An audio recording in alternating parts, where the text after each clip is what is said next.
I've got some really exciting news to kick off your week.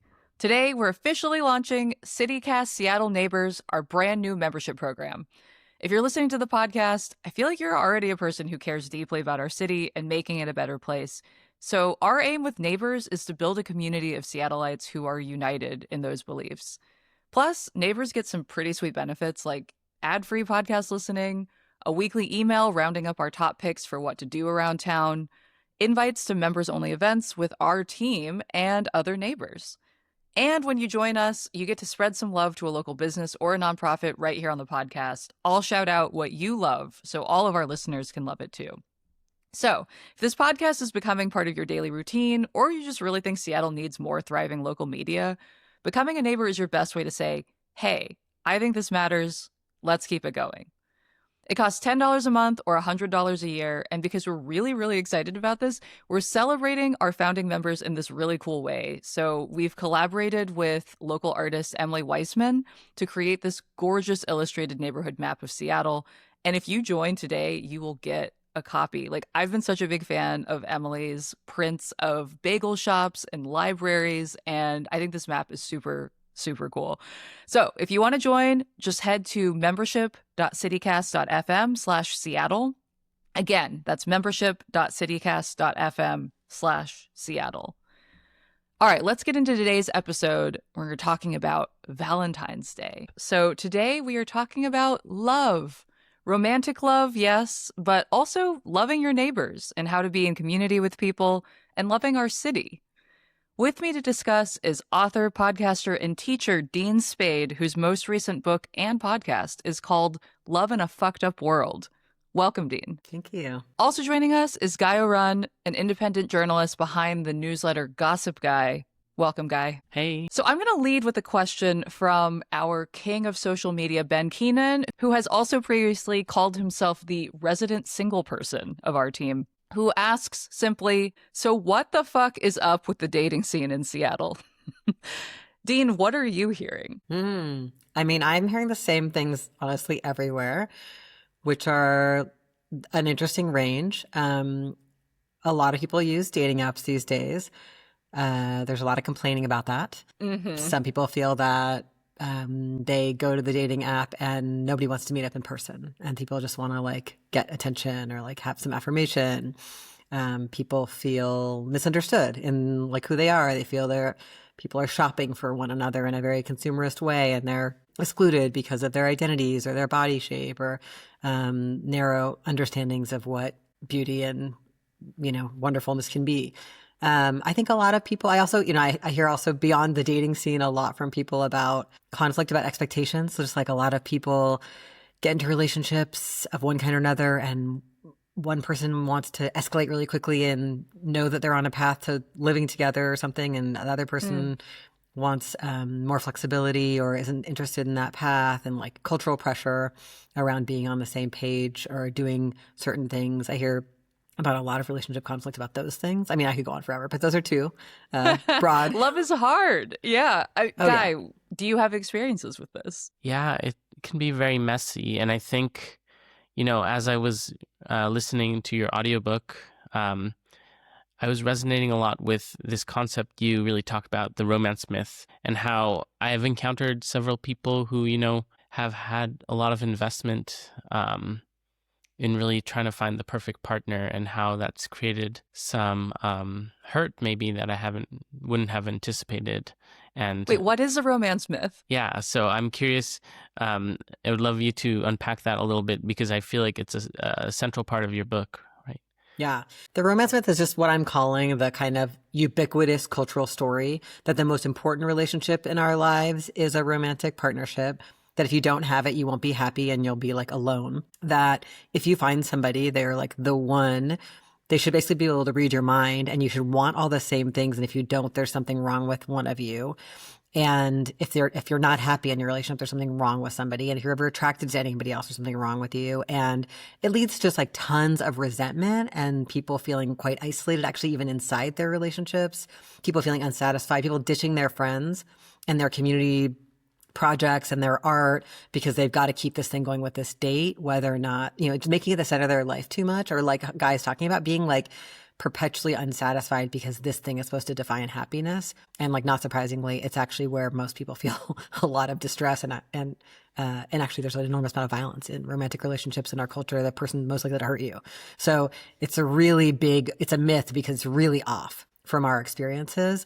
And that is really disorganizing to our communities, to our families, to our lives. And if we could get a little more kind of sobriety about what these relationships are like and what we can expect from them, and the fact that people are different from each other and you've got to ask for what you want and they might not give it to you, and it might not always be like amazing hot sex, or it might not always be that you want to live in the same city as each other, or you both want to have kids or not have kids. If we could get into having really robust support systems that aren't centered only around romance, most of us our lives might be safer, more stable. We might actually find more satisfaction in our range of relationships. And why did that resonate with you, Guy? I think I've had some encounters where it's like, it would have been better to have established expectations before, going on a hookup or a date. Maybe I didn't quite desire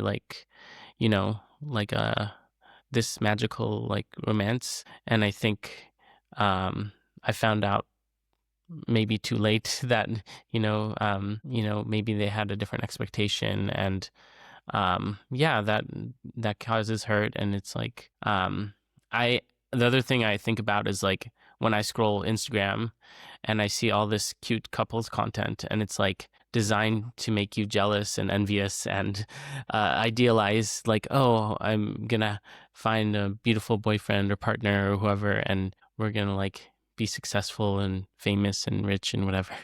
And I feel like it's has a bit of a chokehold on us, unfortunately. I have this theory that I think the more that you post about your relationship, the worse your relationship is.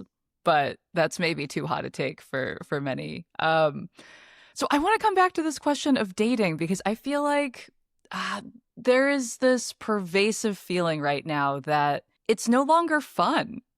Like, I think there was a time, and also when you actually do fall in love, it's very fun. But I think there was a time when meeting people or dating people maybe was fun. How does one even meet people these days besides the apps and actually make a connection? I think that is $1 million question. I love this question about whether or not it's fun. That's so interesting, right? Because when I think about if it's fun, I think about how coerced versus how pleasurable and full of choice it might be.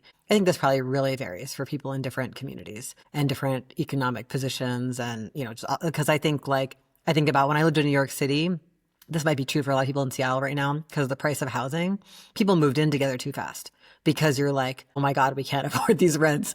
You're kind of cute. Let's live together and sleep in the same bed, and that things like that. Like, dating is impacted by people get married because of military benefits, because of health insurance, because of there's a pregnancy and there's not enough support around pregnancy, and childbirth. It's like dating is not fun when there's so much cultural pressure, and much historically, material pressure. a lot of women married men very quickly because they could not be financially independent. They were not able to make a life for themselves because of the structures that we had. So yes, of course, like, our political system is always influencing when people want to enter into relationships and how quickly they move. Yeah. I mean, it's not always about fun. It's one of the only legal ways to immigrate is through marriage. So lots and lots of people are in marriages that are totally coerced by the immigration system. Yeah. So I think, but then I also implied, also with the discussion about Instagram, it's like, it's not fun if it feels like I have an unrealistic fantasy about this thing. Like, I think, home ownership is kind of like this too. Like, people think this is going to be the thing that's going to make them safe and happy. And then they're like, now they've moved really far from all their friends and they have to fix all these things and they don't know, it's like, it doesn't make them happy. They still are just like paying a monthly thing and their life isn't that different, and I think this is the same way. Like, you can torture yourself about whether your relationship is good enough or whether you're good enough if you're not in a relationship, or whether, like, it's not fun when it seems like your whole value and the worthiness of your life rests on it, instead of just like, oh wow, would it be fun to have dinner with Guy? Yeah, seems good. Oh, I think I want to make out. Like, that's a light interesting, oh, do we or do we not want to see each other multiple times a week? Whatever. As opposed to, oh my God, like we're bad people if we don't wind up partnered and it has to look this way like it looks on Instagram or whatever that is in your community. Sounds like maybe taking it one step at a time could make it more fun. And unpacking the garbage in our heads. I mean, that's a lot of what my book is about, is just like, we would treat each other so much better if we noticed this was a myth. And then we tried to actually have consensual negotiations about what we want with one another. And also try to shake it out of our heads. Like if I'm just like, oh no, Guy wants to see me once a week, but not move in together. It must be not good. And what if I could just be like, well, I actually also want to see Guy once a week.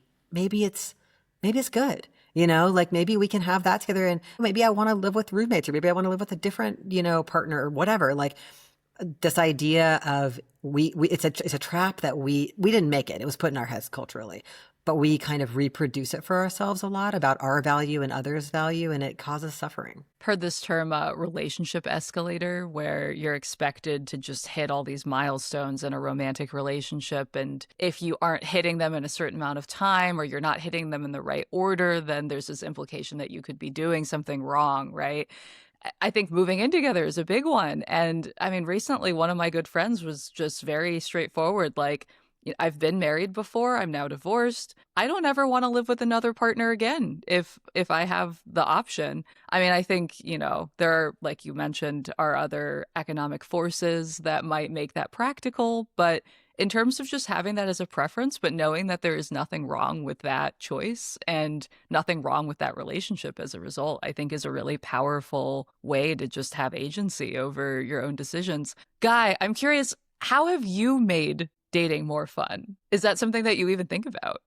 I feel like one thing for me is I've definitely been ditching the apps and trying to meet people in person, and sometimes saying yes to things that maybe I wouldn't want to, or wouldn't have an instinct. So I was going out more and meeting new friends and making friends with those friends as friends. And sometimes I feel like it's so easy to just sit at home and stay in your bed and not decide to go out. And so I think being willing to open myself up to other possibilities, or trying new things, not be so jaded, or not be so, not be so like the Seattle freeze, Yeah, I have wondered about the contribution of the culture in Seattle to people's dating woes. What is the contribution to our city's culture to some of the dissatisfaction people are feeling about it? I have to say, I've spent the last 6 months outside the U.S. I'm on sabbatical from Seattle U, and I'm doing a bunch of research elsewhere. And people in the places I've been use their phones so much less and hang out so much more, just in the cafes, in restaurants, in parks, just hang out more with each other, people of all ages. And anyone I meet will be like, let's have a coffee. And it's going to take 3 hours. And this kind of conviviality, like a social culture, shows me how antisocial U.S. culture in general is. You go to a restaurant in Seattle and two people are on a date and they're both on their phones. No blame, no shame, but these are just habits that I am noticing more being away from them. And what Guy was just saying about it's so easy to stay home, this social experience is so smooth inside your phone, not having to rub up against other people. But when we meet other people live, there's so much better chemistry check. I mean, this is my experience of using the apps. I'm the likelihood that I can really tell from what's on the app, whether or not I'm going to be attracted to you in person, want to have a long conversation, want to hook up, whatever it is low. But if I meet you, at the dinner party or at the community meeting or the arts event or the poetry reading, I can tell more sooner. And that just it's such a nice thing. And then also it the kind of ways that Guy is describing, pursuing friendship and friends of friends, it creates community. That also matters when times are tough, when the lights go out, when I need somebody to visit me in the hospital, when I need someone to bail me out of jail, all of this stuff, especially in the times we're living in. So to me, at best, and I find this to be true in parts of my queer community, at best, dating actually produces a lot of friendship and community connection. If Guy's my friend and I know this person dated Guy, then I kind of feel good about that person too, even if I don't know them well. And if they're in the hospital, I might do something. There's a kind of People joke the army of ex-lovers cannot fail, and maybe you guys know the old phrase from ACT UP, an army of lovers cannot fail, but an army of ex-lovers also cannot fail. And that idea of producing more sociality, more goodwill, more just contact with each other, I think, at its best, dating culture could be part of that. Yeah. And, something that I really appreciate about your book is I think it's more ambitious than just a self-help book. It's not just, it has a lot of great tools about like, how do you become a better listener, better conflict management, or addressing your childhood trauma and how that shows up in relationships. But there's also a focus on systemic issues and how, structural forces like racism and class and gender affect our communities, and also not just focusing on romantic relationships, but also even like social movements and groups, ad hoc groups, and how these dynamics play out as well. So I was wondering if you could talk a little bit about that aspect as well. Let's take a break. And when we come back, that is exactly what I want to ask Dean. So Valentine's Day has traditionally focused on romantic love, but in recent years, I feel like it's expanded to include a celebration of other relationships too. Like a lot of women like to do Galentine's Day to hang out with their girlfriends. Now I think there's a more gender neutral Palentine's Day where you just hang out with your friends. Cynically, I do wonder if that's just a way for people to make more money. But I also think that there is something real about celebrating all of the other relationships in your life. And if this is a day to do it, then I can't be mad at that. First, I want to ask, is that something that you all have done? Like, are you all Palentine's Day people? For the last 6 years, or last 5 years, this will be the 6th year, I've put on a anti-romance myth Valentine's Day webinar with the Fireweed Collective, which is like a radical people of color led kind of disability justice organization. And people tell me that they attend it with their dates, and they also attend it with their friends or have parties and attend it. And I love being together on Valentine's Day, talking real relationship skills and politicizing this like messed up Hallmark holiday. So that's what I'm usually doing on Valentine's Day. Love that. What about you, Guy? Yeah, I haven't in a couple of years, but I do remember I think the first year that we could meet after the start of COVID, had a friend's Valentine's Day, and it was very memorable and nice. Yeah. Love that. So I feel like relationships are not always easy, as you were alluding to before the break, Guy. I mean, Dean, you write in your book that conflict can actually help us feel more connected. Can you speak to that a little bit more and how people can handle conflict in a way that actually generates connection? That just feels very relevant to this moment right now. Yeah. Well, one of the things that's really common in our communities is that it could be with your roommates, it could be with your friends, your date, your family members, the people who share your pottery studio. When we have something that's bothering us about the other person's behavior, we don't tell them. Bottle it up and maybe tell other people about it, how annoyed we are, and we then blow up at them at some point, or we disappear. And this ruins so many things, because what's happening inside is we think, if I tell Jane what she's doing is hard on me, then it'll separate us. And the reality is that actually, if I tell you what's bothering me and you listen to me and try to make an adjustment, we will be so much closer. It's so trust building to give someone feedback, have them receive it, think about it, give maybe an honest apology, like, oh, I'm hearing how that impacted you, Dean. Does this sound right? And okay, I'm going to try doing this. What do you think about that? Having someone do that is oh my God, Jane is so, we're so deep now, but we think it's going to disconnect us. We also think it's going to disconnect us if we admit fault. If Jane's Dean, it's really hard for me when you are late to our meetings. And I'm like, oh, I am late to our meetings, Jane. I'm sorry. If I actually admit it, it won't disconnect us. It won't prove that I'm bad and Jane's good. It'll actually be this experience for both of us of trust building. So that is pretty fundamental. I do a lot of workshops with organizing groups, with people who are trying to do anything together, because most of us have that habit of avoiding conflict by avoiding giving and receiving feedback. A couple of pieces of advice I recommend to people. One is when you give someone feedback, it may not work. You can't be in it for it to work, because for most of the most important kinds of feedback that we need to receive, maybe someone has to tell you 20 times in your life. And it's the 20th person. So we're kind of volunteering to be maybe number 5 or whatever, or number 1, you know? So not having an expectation that it will be perfect. I think it can really help to have a conversation with your friends, your roommates, anybody, like, let's try to give each other direct feedback. Let's just try it. And let's try to be non-defensive. And we can try, even if we have to fake it a little bit and be like, okay, thank you. I'm going to come back later. I'm going to go say to Guy, oh no, Jane said that I was, yeah.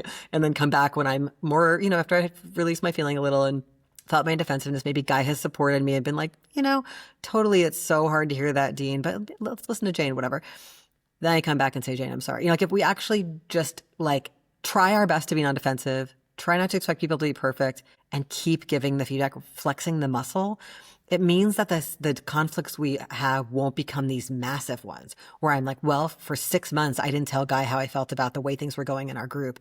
And now I'm blowing it up and I've told everyone, and all these people are like talking behind our backs about how Dean and Guy are in a thing. And you know what I mean? And now we're both paranoid. Like it's disorganizing to our communities that we do not give and receive feedback. So that, to me, that's like at the center of conflict avoidance. And I have to say that like the reason it's like this is because we live in a prison society where we're all terrified because we actually throw people away. Like we actually live in a society where people either ignore harm altogether or throw the book at someone. And so we're all like living in fear of getting in trouble. So it's a pretty big cultural implantation of this kind of authority in our psyches. And we have to do a lot to be like, okay, Guy and I are roommates and we've agreed to try to give direct feedback about the cleaning and the dishes and the noise and to really try to hear each other. And it's going to feel scary, but like we already agreed to do the scary thing because we believe in this, you know, like actually deciding that together. Feedback is such a gift. And I think really it's a sign that you're willing to be in relationship and in community with someone. Because honestly, if you don't really want to be in relationship or community with someone, you wouldn't be taking the time and the effort to try and have that hard conversation. And I will say, like, you know, one of my good friends gave me some feedback like this a few years ago, and it really stuck with me. Like, I really appreciated that she cared enough about our relationship to tell me what was bugging her and to give me a chance to be like, oh, you're right. I totally messed that up. I won't do that again. So I totally hear you on that.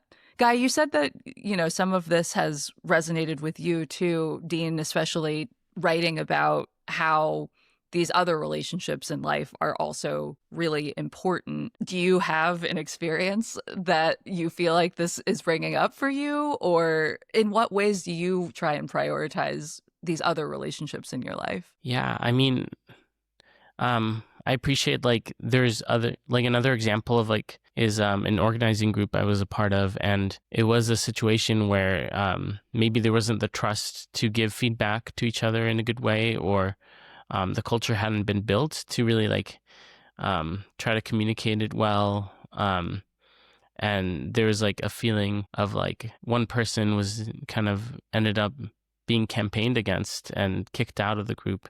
And I think that's like a dynamic we see where for whatever reason, like we kind of replicate dysfunction even in groups that are supposed to be radical or progressive. I've seen some conflict in organizing spaces lately. I guess not just lately, always. But right now, I feel like the one that has come up in recent weeks is this conversation around whether we should use whistles for ice encounters. I know Wazin has said that they don't recommend it. Organizers are, of course, still making whistle kits and distributing them. And it's been interesting to observe not just that there's this difference of approach to it. I think both sides of that conversation have their reasons and have talked with community members. And of course, you know, community isn't a monolith. Like there are just different thoughts about how to approach this. But it's devolved a little bit into this conflict that I feel like I see not infrequently, especially in Seattle political groups. What can we do about that? What is the best way to try and handle that so that we are not heading into even more conflict beyond just these big picture ideas that I think people really care to engage with? Yeah, I mean, I think with this kind of conflict, I mean, maybe I won't talk about the content of that conflict. I think that because that's a whole interesting, juicy conversation on its own that I do have thoughts on. But I think the key piece for me is the skill of being like, everyone who I'm in community with now, I probably still will be. So how would I treat everyone knowing we're likely to still be in community, wanting to express my view? It's not about withholding our critiques of organizations or one another. I think we should be giving more feedback, and we want to be permeable. I want to be able to hear people's feedback. If someone's like, Dean, your take on this, the way we're organizing this or this tactic is off, I should listen. And I don't have to agree with them, but I want to be permeable. I want to be able to influence others and be influenced. But I want to be like, am I just trying to look like I'm the smartest person in the room? Or am I trying to look like the good white person? Or am I trying to, there's a lot of that in Seattle. Am I trying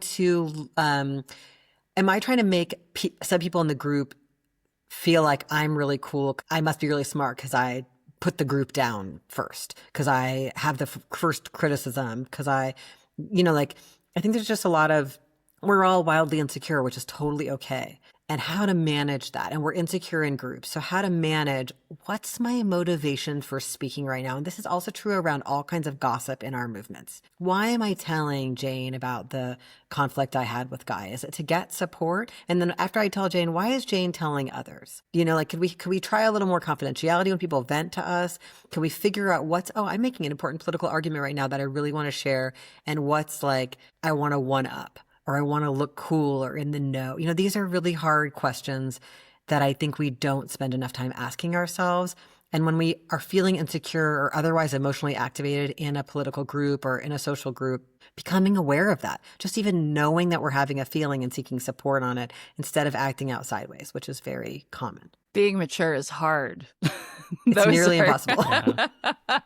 The self-reflection that you are recommending is quite difficult. And I think it's often hard for people to really take a good hard look at themselves in the mirror and ask about their own intentions when these things are going down. So, Guy, before the break, you mentioned that there are all these systemic issues at play, both in dating and in organizing. To come back to your question about that, Dean, I know in your book you had talked about promiscuous support systems.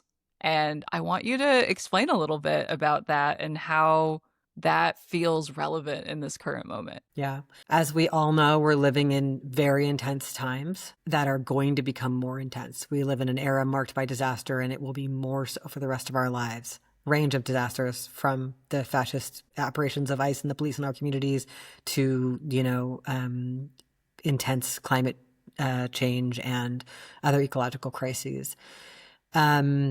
So we really need each other, and no one is coming to save us. Like it's so clear that these governments, whether we're talking about the, city, county, or state or federal governments, are they're in it with the cops and the real estate developers. They're not in it with us. So we have to survive by being with each other, and we have to get out of the forms of isolation that the kinds of capitalism we live under produce, including the romance myth and the being forced into the sort of marital couple form, the ways in which we are encouraged to make deep friendships, that we're not that good at being with people who are different from us, who are strangers, that we're, just isolation of all kinds in our society. We really have to figure it out to survive. And that's a tall order. And we can start with small things, like just really looking at how we feel about other people, what comes up for us when we're doing things with other people. If a lot of people in our society have strong feelings about what's going on, but aren't doing anything about it with others. And as Miriam Kaba says, everything worth doing is done with others. Like, collective action is the only thing we have. Like, our opponents have all the money and the guns. They control the food system, the energy system. All we have is all the people on earth. So if we can't move together, we're screwed. So then the question just becomes, how do I become someone who's more able to move with others? What's my next step in that?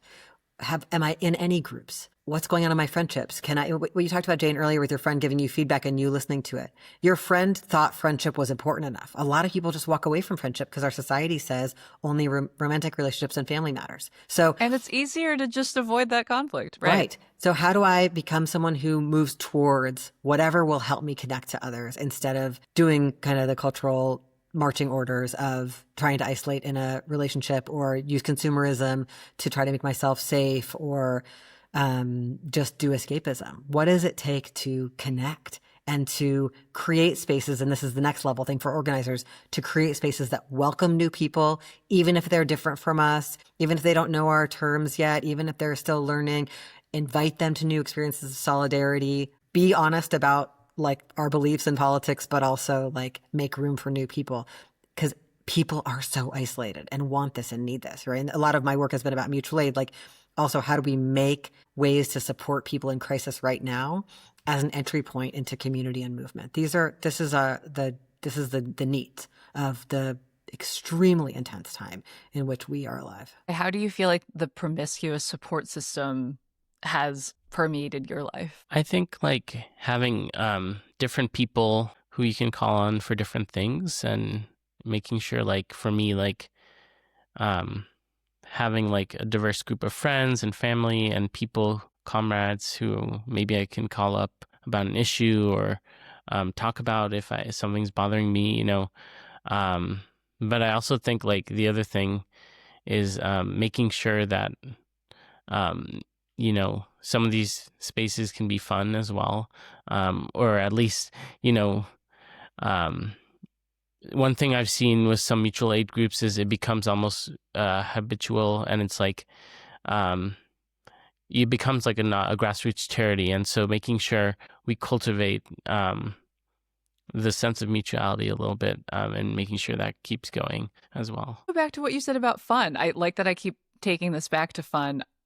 I think there is a dearth of fun right now, and obviously a lot of serious conversation that needs to happen. But that ultimately having these promiscuous support systems is about the support, but also about joy, because I think that joy is so necessary right now to feel like a whole person and to feel connected to a community. And I really like what you said about just, you know, having different people in your life for different things. And I found that during COVID lockdown, when my social world shrank very much, it was just the few closest friends of mine that I was seeing in person on a regular basis. And otherwise, a screen was mediating my relationships with most other people. That's what I missed the most, was some of that promiscuous support, you know, like people that I'm in community with or in bubbles with that I'm not necessarily super close with all the time, but that we share an interest, we share a hobby, we see each other around town, we're friendly. There are just certain things that we connect over, but they don't have to be the one or, you know, among the 5 even closest people in my life. I think it's what gives life richness as well. Yeah. The other thing about the promiscuous part is the promiscuous part. Like, my work on this is pro-sex. You know, not everybody wants to have sexual relationships, but I think part of the not being only serious, like our mutual aid groups, our community structures should be places where people make friends, find people to have sex with, make art with people. Like, it should be fulfilling all of these needs we have. It's not like we're going to an unpaid job doing support for people in the, you know, encampment or something. It's like we're a community, we're connecting. And I just think that's an important. People often ask me, like, is the best way to deal with all the conflict that comes from sexual relationships in community groups to have people have a rule of not having sex? And I'm like, no, because that never people will always have sex also. Anyway, and then they'll have a weird secret over each other. Instead, you can have conversations about ethical sexual practices or ethical practices in how do we all want to treat each other, since we are going to have friendships, become roommates, be dates, have fights. Like, how do we want to treat each other? That's really different than how to stop each other from having sex. Let's take a break. And after this, let's talk about what it means to love our city. So, Dean, you've written a lot about the fear of change. I am really curious how you think that shows up in the ways that people love or hate on our city. I feel like Seattleites famously complain quite a bit.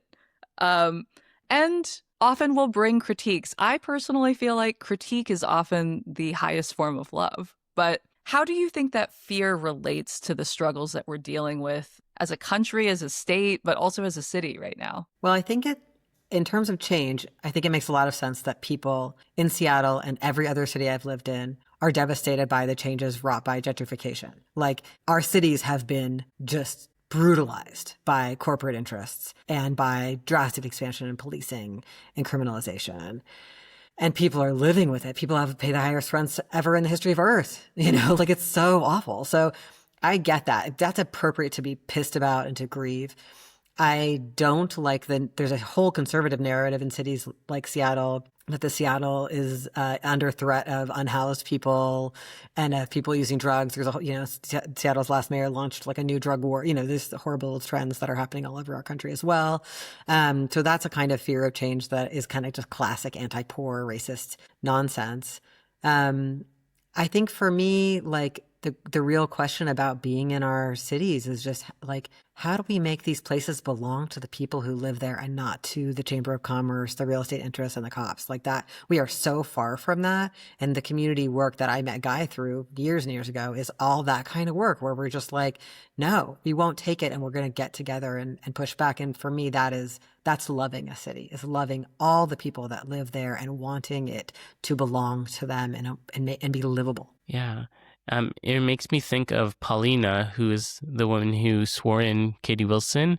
And she's, for a couple of years now, been the transit fairy, and she just cleans up bus stops because she wants to encourage people to use the bus and make it a more pleasant and safe place. And so even like the smallest things can have a big difference. And I think that's like the most love, is to be able to go and do something that serves your community. What do you all think about the best way to show up as a good neighbor, especially in a city where not everyone agrees on everything? Does this mean loving your neighbor even if you don't necessarily share all the same beliefs? Like, how do we handle it when there are people in our community that we disagree with strongly and maybe don't want to spend time with socially, but still want to include in this idea of loving our city? I have a friend in Portland who did a really cool project that I think illustrates this, how we can keep a very clear, radical, militant politics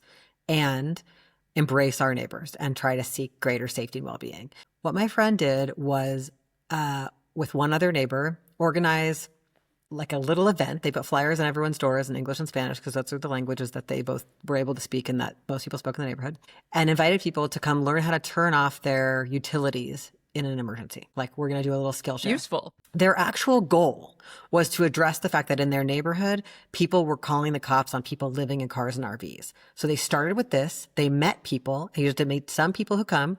You start talking about what's going on in the neighborhood. You have another session where you make a go bag, or another session where you whatever. Somebody wants to show people how to can or how to whatever, share their apples. But you are moving towards conversations about how the people living in the RVs and cars are also our neighbors. And does anyone else want to coordinate to bring water to everybody in the cars? It's hot. Does anyone else want to, and so that you're actually you're inviting people into solidarity that they may or may not have, and you're having those conversations about why, I don't call the cops to the neighborhood because this is what the cops are like, It's like, it's choosing to engage and maybe starting with something people have in common, seeing who shuts up. Everybody doesn't have to show up to make a difference in what the block feels like and what people will do for each other, and to establish some networks of care that then are also helpful when somebody's hurting their partner on the block, or when somebody's got a gun on the block, or whatever is going on, that was that kind of creativity to me that's very loving, that's inviting people to become more and more in solidarity with one another, giving people opportunities for that, and preparing for disasters. Yeah. Guy, how do you approach that? Yeah, I think honestly, it's giving me some homework that I need to talk more to my neighbors and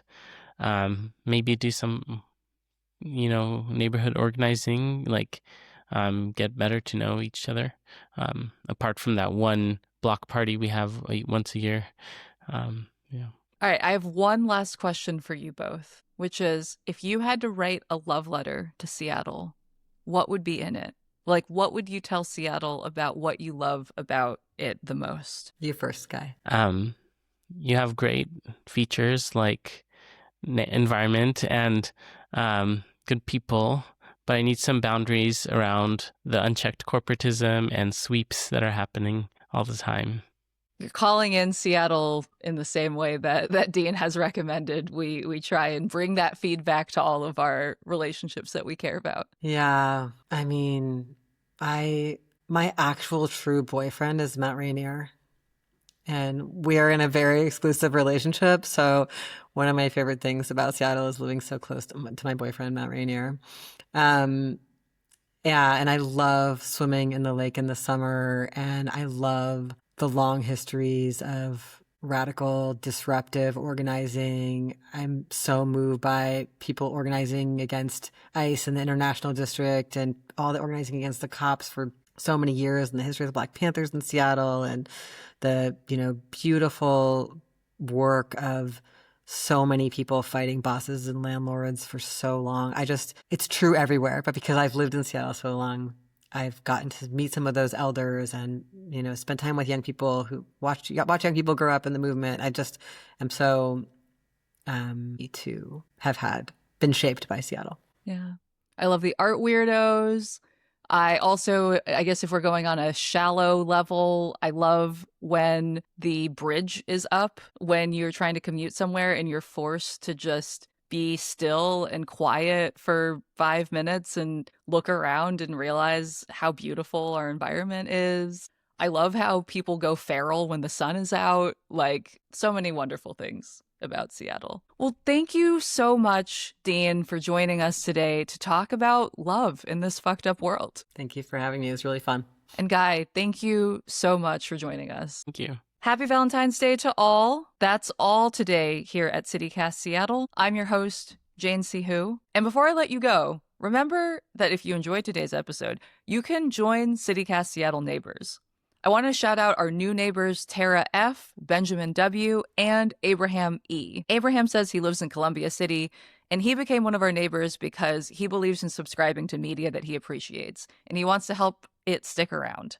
He's also a cyclist. He and his wife take their kids to school every day on e-bikes, and they're hoping for more bike lanes under Mayor Wilson. And listeners, we want to hear from you. Send us your love letters to Seattle. You can send us an email at seattle@citycast.fm. You can also text us or leave us a voicemail on the CityCast hotline at 206-880-3931. You can also find us on Instagram, TikTok, and Blue Sky at CityCast Seattle. Until next time, see ya, Seattle.